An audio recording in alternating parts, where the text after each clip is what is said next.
ശബരിമല ആടിയ ശിഷ്ടം നെയ് വിൽപ്പനയിൽ നടന്നത് ലക്ഷങ്ങളുടെ ക്രമക്കേടെന്ന് സംസ്ഥാന ഓഡിറ്റ് വിഭാഗം. 25.52 ലക്ഷം രൂപയുടെ കുറവ് കണ്ടെത്തിയെന്ന് ഓഡിറ്റ് റിപ്പോർട്ട് ഹൈക്കോടതിയിൽ സമർപ്പിച്ചു. സ്കൂൾ നോട്ട്ബുക്കുകളിലാണ് ലക്ഷങ്ങളുടെ ഇടപാട് രേഖപ്പെടുത്തിയത്. ദേവസ്വം ബോർഡ് നടപടിയെ ഹൈക്കോടതി രൂക്ഷമായി വിമർശിക്കുകയും ചെയ്തു. ശബരിമലയിലെ ആടിയ ശിഷ്ടം നെയ്യുടെ വിൽപ്പനയിൽ സംസ്ഥാന ഓഡിറ്റ് വിഭാഗം 25.52 ലക്ഷത്തിന്റെ ക്രമക്കേടാണ് കണ്ടെത്തിയത്. 4 സ്കൂൾ നോട്ട്ബുക്കുകളിലാണ് ലക്ഷക്കണക്കിന് രൂപയുടെ ഇടപാടുകൾ രേഖപ്പെടുത്തിയിരിക്കുന്നത്. ബുക്കിൽ നിറയെ വെട്ടലുകളും തിരുത്തലുകളുമാണെന്ന് ഓഡിറ്റ് വിഭാഗം പറയുന്നു. കണക്കുകൾ പലതും വായിക്കാൻ സാധിക്കാത്ത വിധം അവ്യക്തമാണ്. നെയ്യ് ശേഖരിക്കുന്ന ഘട്ടത്തിലോ ശുദ്ധീകരിക്കുന്ന ഘട്ടത്തിലോ കൃത്യമായ അളവ് രേഖപ്പെടുത്തുന്നില്ല.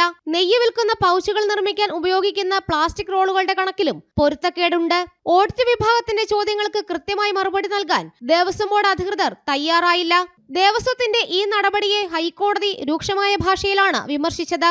കഴിഞ്ഞ വർഷം ഫെബ്രുവരി മുതൽ ഒക്ടോബർ വരെയുള്ള കാലയളവിലെ മാസപൂജകളുടെ കണക്കുകളടക്കം വിശദമായി ഓഡിറ്റ് ചെയ്ത് റിപ്പോർട്ട് സമർപ്പിക്കാൻ സംസ്ഥാന ഓഡിറ്റ് വിഭാഗത്തിന് ഹൈക്കോടതി ദേവസ്വം ബെഞ്ച് നിർദ്ദേശം നൽകി.